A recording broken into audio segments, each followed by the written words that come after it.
Hey YouTube, we're back again. So I have gathered enough questions for, actually got quite a few questions, for another Q&A session. So I'm going to do another question. That's the thing. I have my questions pulled up that have been submitted to me. I have 13 questions. That's awesome. That's quite a few. I'm totally down. Last minute I had like 6 or 7, something like that.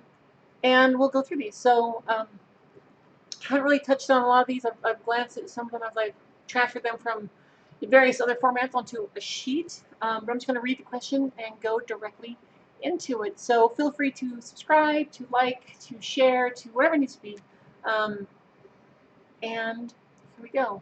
All right. Also, this is anonymous too. So I do anonymous by design. So people can submit questions. I'm not going to call out who asked the question. If you want me to at some point, you'll have to tell me when you submit a question for me to say you submitted that, if that's what something you want. Otherwise, I default to anonymity, so people can ask questions freely without fear of being outed or called out or anything like that. Okay? So, question number 1: what are some tips you can offer for people pre-HRT or early in HRT for general passing? Okay, so people who are prior to HRT, for those who don't know, it's hormone replacement treatment. Okay, so I take hormones, so I'm currently on HRT. Cross-sex hormone therapy is another name for it. And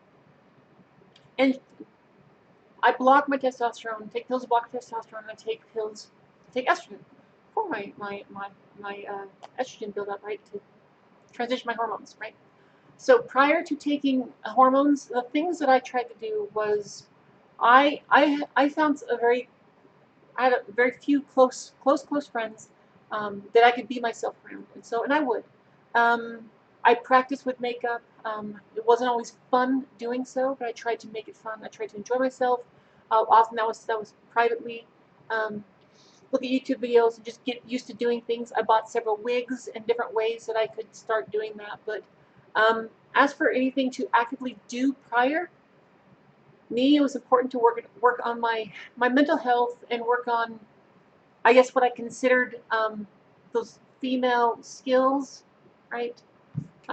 Which they aren't inherently just to female. It's the whole society thing. But that's what popped into my head, such as trying to pick up some clothes, do makeup.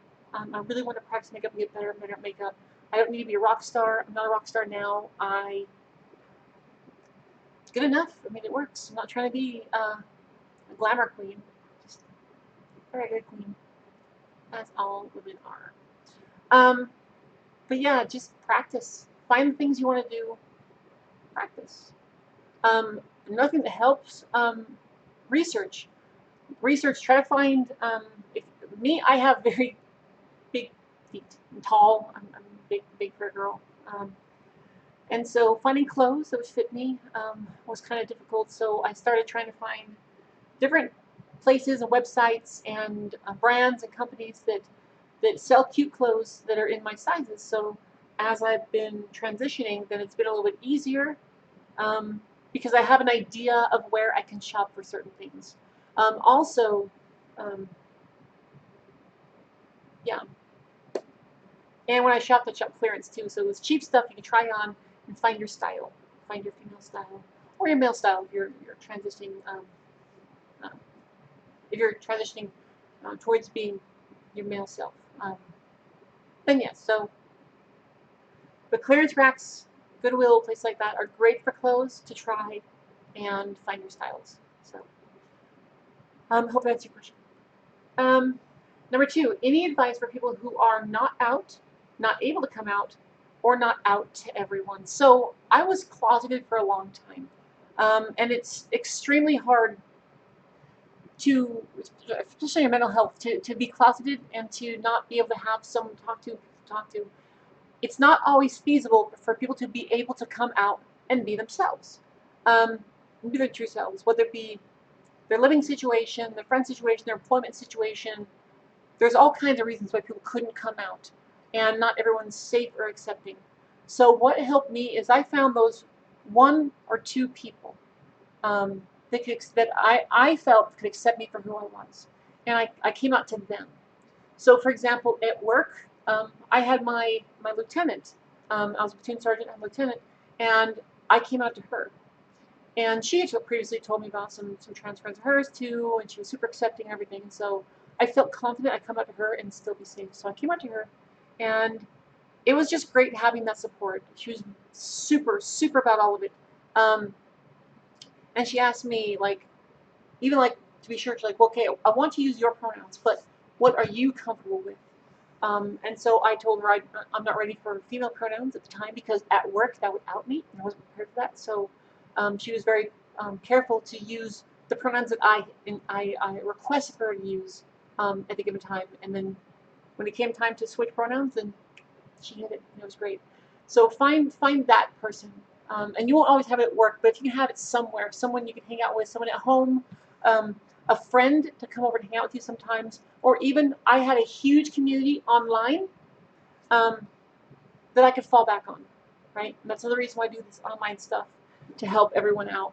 But if you can find that one person and just be like, hey, I'm not ready to come out, but I have to tell somebody, will you listen to me? And personally, me, I will listen to you if you have nobody else. You can come out to me.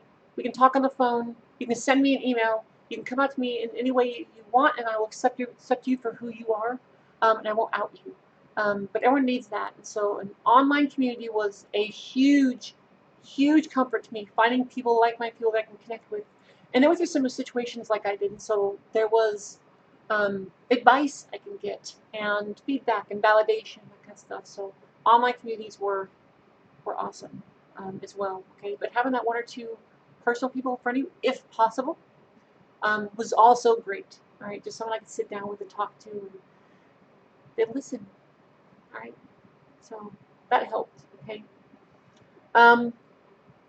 What is your thoughts on cis people giving their pronouns as well? For example, if they were unsure of someone's pronouns and how out the person is, giving their pronouns instead of just asking the other person's, giving the other person a chance to give theirs back. Okay, longer question, but and for those who don't know, cis and trans, so they're actually scientific terms, cis meaning on the same side as, trans meaning on the opposite side as, okay? So, and that's referring to your gender identity and your sex assigned at birth.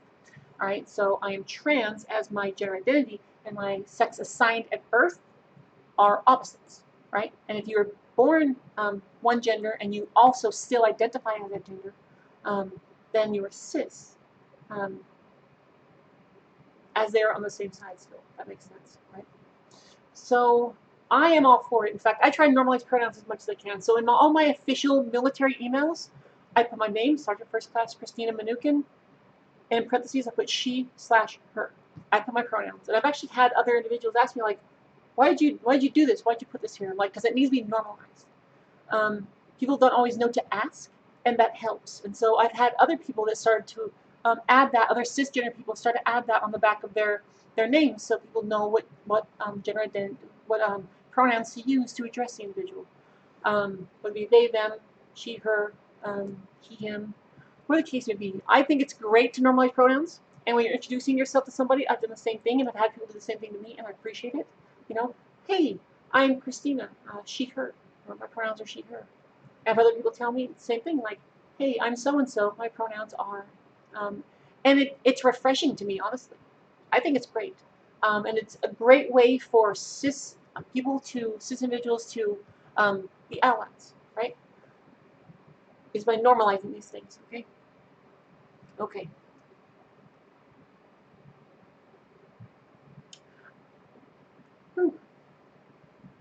I've noticed your voice is pretty high. Has your hormones affected your voice? So, no.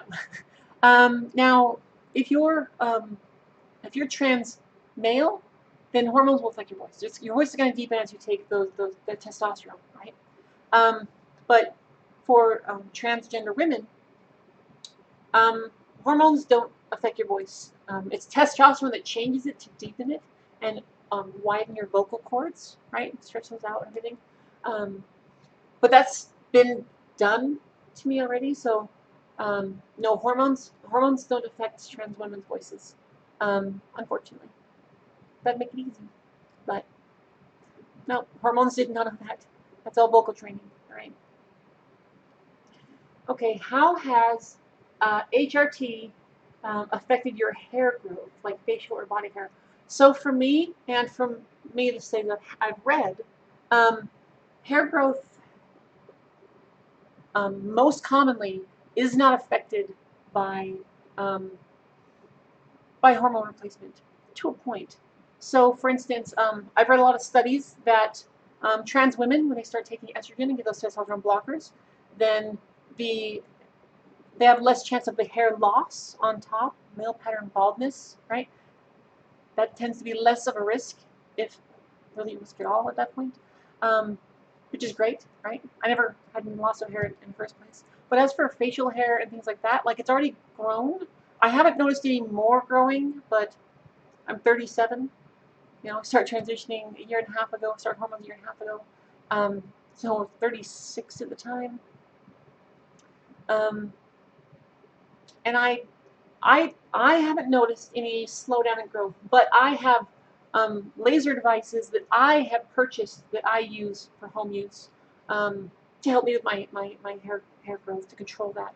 And it's been pretty effective for me, right? So, yeah, I've used 2 different ones so far, the Tria and the Remington iLight Ultra. And they've been pretty effective for me. So, yeah.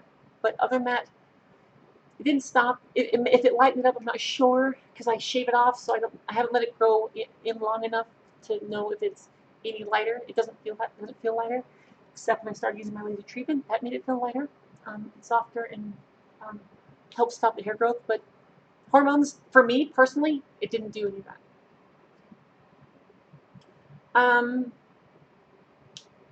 You mentioned it was interesting.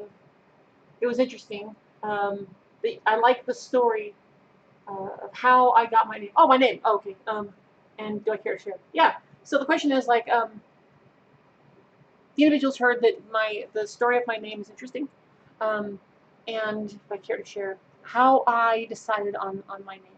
So there's multi parts to it. So I'm not going to talk about my old name, but the way that I came to my name now is one. A lot of my close friends for years have called me Chrissy, Krissy, right? Chrissy. Um, and so I thought I liked it. I liked it. I've been going by that for a long time, right? Um, and original name has a variation of Chris in it. Dead name, that is. By the way, don't ask for those dead names, okay? Just so I can add that on to this name thing. But since I went by Chrissy for a long time in the first place, and at the same time, I have a lack of trust in a lot of people, so I wasn't always believed that people would use my current name, the name I changed to legally. I didn't think that people would use a lot of it, so I got kind of petty and spiteful.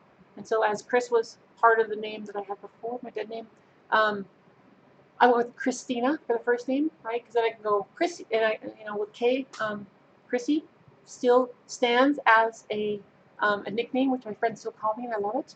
Then I still have like Kristina, Tina, Christy, just Chris, different things like that. But at the same time, if you call me Chris, like I was kind of known for before, then you're still using my new name. And so it's kind of like, if you're going to be spiteful and try to use my old name, well, guess what? That's part of my new name too. So, now the middle name, my middle name is Serene. I love my middle name. So, I actually got a hold of my sister, Brittany, and I asked her, Brittany, I want you to pick my middle name. I want you to pick my new middle name. I didn't give her any tips of what I wanted. I didn't give her any ideas. I just said, I want you to pick my name, and whatever you pick, I'm going to go with that. Because I love my sister to death. I love Brittany to death. And she was like, okay. She's like, give me a few days to think of a few names, and just to find one that best suits you. It's like, okay, great. And about 2 days later, she got back to me. She's like, okay, got some names. Let's go for this. I'm like, okay, awesome. I'm all ears. And the first one she went with, he's like, okay, so the first one is my favorite, and that is Serene. Because the farther along that you have come in your transition, and being able to identify who you are and know yourself better, the calmer and more serene you have become. And so I think that'd be perfect. And I don't even remember if she said any other names. I don't think so. I was like, done. I love it. I love it. I love it. I love it. And so that's how serene from the name came to be. And I love it. I love you, Brittany. Thank you. Okay. And it's an interesting story to me. It is. And that's a short one, but I like it. So,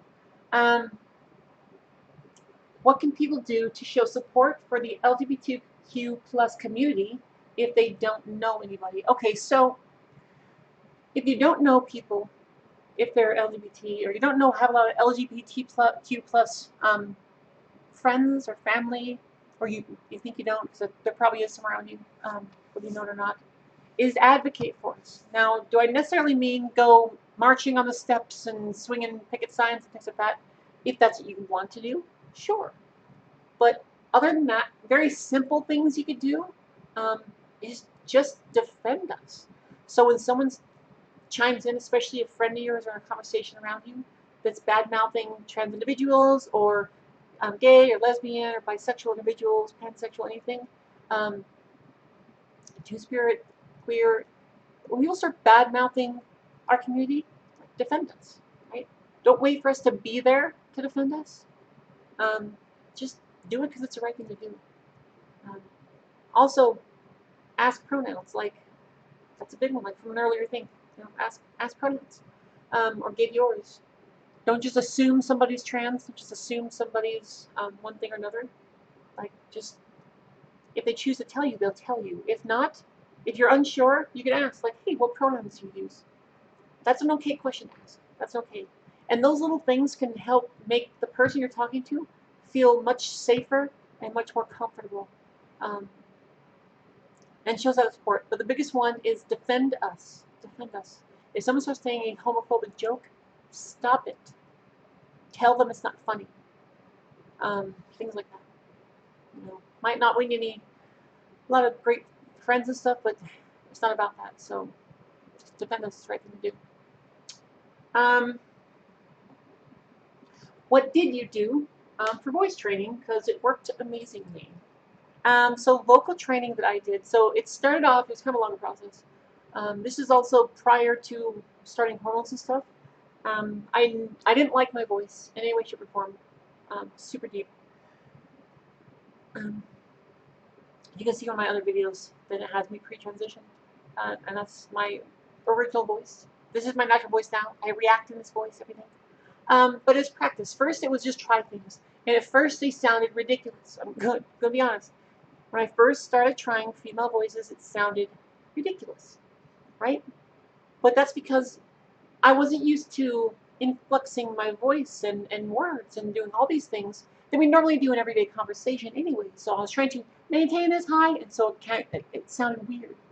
But the more that I got used to using that voice, and I insisted myself to do so. So I'd be in the car by myself, and I would talk to myself, and I would read signs and do things like that.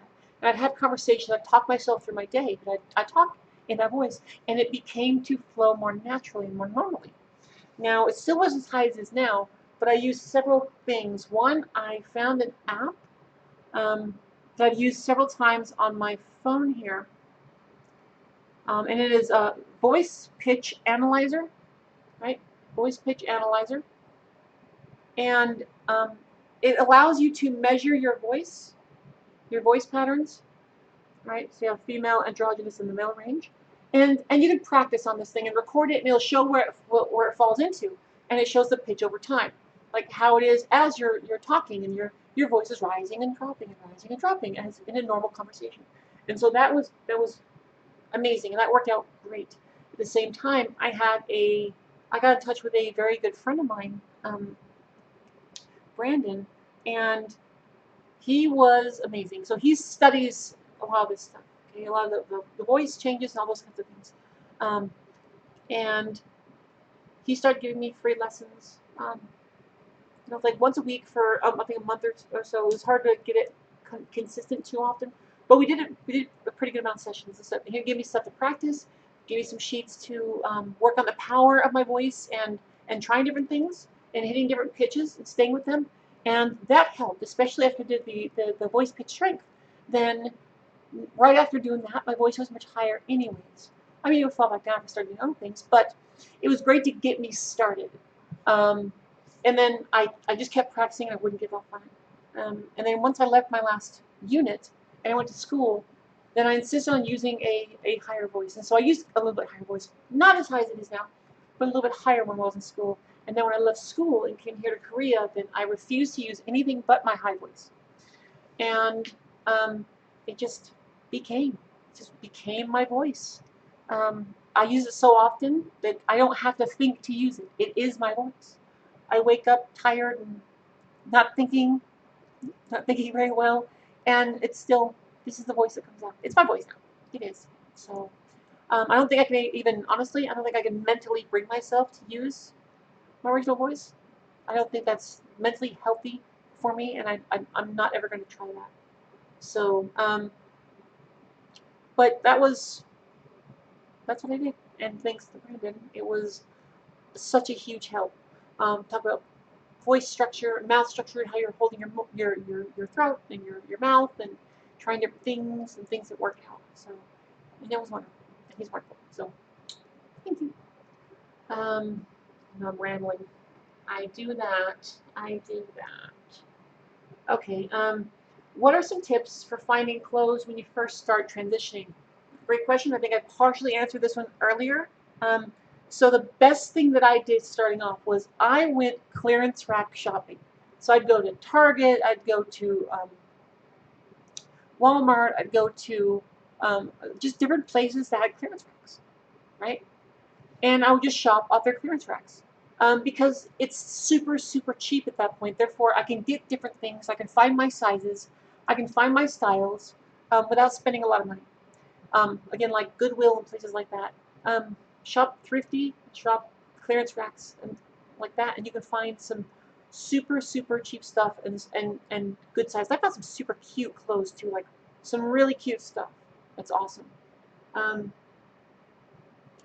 But that was a great way to start with clothes. It was harder on shoes. Shoes I kind of had to learn my size first off, and then go online. I can't find a lot of stores that has my size shoes. So Amazon looks great for my shoes. If I can narrow it down to size. And I found some really cute stuff on Amazon, so that's worked out quite well too. But that's the best place I can say finding clothes. You know, skirts and dresses and shirts, tops, camis, blouses, whatever, you know. And that worked really well. And I've managed to find my sizes in different places so that I know my pant size at JCPenney and Amazon and all these other places. And I know generally my size. Shopping female clothes is pain in the ass anyways because different brands change sizes on you. It's just what they do. So you're gonna stumble sometimes because cis women do too when you're trying to shop for a new brand and they size their stuff differently, right? So like, for example, Victoria's Secret, everything is a size. A lot of things are a size down, right? So I wear typically a large, a lot of stuff. For them, it'd be like extra large, right? So, but yeah, your mediums or smalls, or they're smalls or mediums. I don't know. One or the other thing, right? But anyways, so normally I wear large, it'd be like extra large. But some places do that, and that sucks. But clearance racks can help you figure this out too. Clearance racks. Okay. At what point in life did you know you were transgender? Additionally, what were some signs you missed? So it's a little harder. I didn't allow myself to identify and really look at who I was until I hit like my 30s. I grew up in a very religiously oppressive state and area, and I was taught very early on that people who felt like I felt inside were broken and there was something wrong with them and all these kinds of things. And it caused me to reject pretty much everything I felt inside me, right? So when I would dream of like men while growing up, while sleeping at night, I'd wake up in tears, right? It was very mentally exhausting. So now, I mean, looking back, then I always identified with women. I always identified with women. Um, I felt a part of them, all those kinds of things. And so, but I didn't understand it. And I had no outlet and no way for me to find the information and for me to identify that and to even understand that that's okay. And that's a thing. Um, so that's part of the problem. But eventually when I was able to get out of Utah, look at the world a little bit and realize that, hey, oh my Lord, there's more people like me. What the heck? You know, and so I was super accepting of other people, but I wasn't willing to look at myself for a long time. So even though I had a lot of gay friends or trans friends, I love them to death, never judge them, I wasn't able to look inward because of that level of indoctrination from growing up. Um, it was so hard to finally look inward. But when I did finally, oh my Lord. And so it was actually while I was here in 2016, I think it was, this last time, where I finally accepted myself for the woman I am. And when I looked at myself in the mirror, which is hard to do in the first place, look at myself in the mirror and say the words, I am a woman. When I said that was the easiest thing to say in the world. Like, it came out so weird. I was so relieved, like visibly relieved. Just like this entire like cement truck full of weight on my shoulders just fell off. I was like, oh my God, there it is. There it is. There it is. I was so happy, so excited. And at that point, I was like, okay, well, I need to start transitioning because I can't go back now. I've said the words, I've admitted it, I've identified it. There is no going back. And funny enough, that's also when I stopped having a lot of panic attacks. A lot of issues like that. A lot of my anxieties and things started to clear up. I'm not going to say it's going to solve all of your things, okay? But for me, my anxiety, a lot of my anxieties was tied to my gender identity, then it did help them. And then the farther along in my transition, the more calmer and serene, back to it, that I had become. And it's been amazing. So that's kind of my story, right? I think I was like 35 when I finally was able to admit it to myself. But it's been like 2 years since admitting it. So come a long way though. And I can't wait to see how much farther I can go. It's great. I'm enjoying this. Okay. What are some signs that I missed? Like,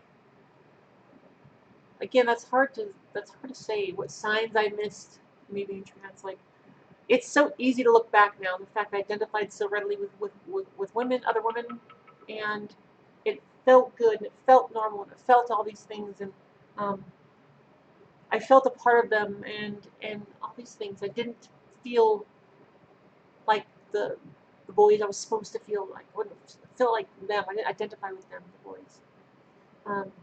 And so it's easy to say that now. Like, as soon as I accepted myself, then of course everything, hindsight 2020, you see all this stuff and you're like, oh, it's obvious.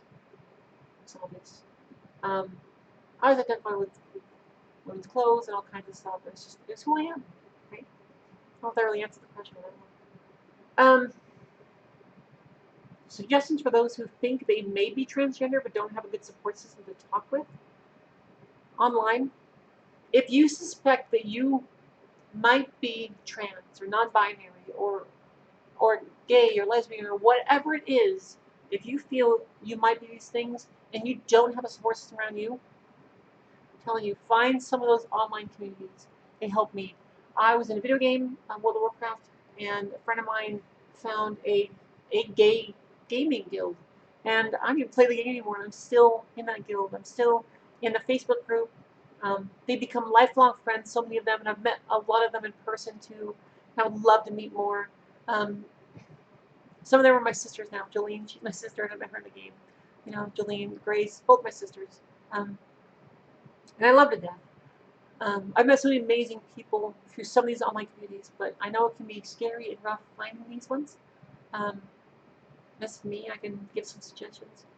And some Facebook groups that are super positive and accepting.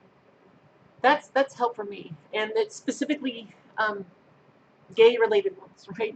Not just like, hey, we're a normal group, but we like gay people too. Not one of those groups, okay? Because then you always have dissenters within those groups as well. But in the specifically gay groups I've been in, they've been pretty freaking good, right? I've had some good luck with some amazing online communities that I will stick to for the rest of my life, and I love them and I know them. It's everything in their mother. I love them. But that was a great way, and that can open a dialogue. Is just reaching out to somebody. And so if you know somebody, even online, like if you think you might be trans and you would like to have a conversation with me, that's okay too. I've had that happen before, where people want to communicate with me and help figure things out. I'm not going to tell you if you are or not. That's not my place. I'm not going to tell you if you're gay, if you're straight, if you're bi, if you're trans. I'm not going to. I'm not going to try to guide you to that. Only you can find the answer. Only you can identify who you are. But it's also okay to say, like, look, hey, Chrissy, I'd like to try on these pronouns for a while. I want to try these and see how they make me feel when somebody calls me and talks to me with these pronouns. Cool, I can do that. And I will use those pronouns for you. And you can see how it fits. You can see how it feels to you. If it really hits you. Okay? Those are some ways. It's online for that one. You know, anybody nearby, not good support system. So, next question is cats or dogs? So for me,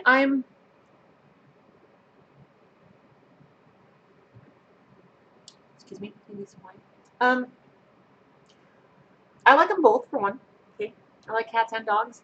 I think I'm a little bit partial to cats. Um, Not that I think they're like better or worse than dogs, but cats are kind of like me. Is that a dog, it wants to be around you constantly. Hey, hey, hey, how are you? Hey, kissy face. Hey, all these things. And that can be great if that's something that you want to do. For me, I like a cat that I can come in the house, see the cat sees me, like, hey, what's up? And it turns back and just lays back down.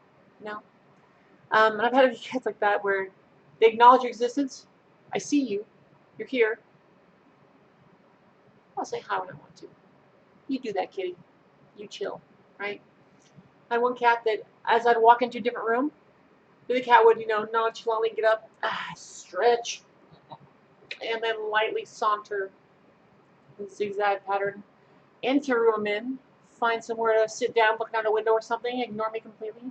But then I'd change rooms, and she'd do it again, and again, and again.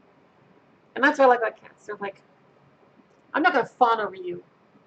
I may love the crap out of you. I'm going to pretend like I don't and just sit near you.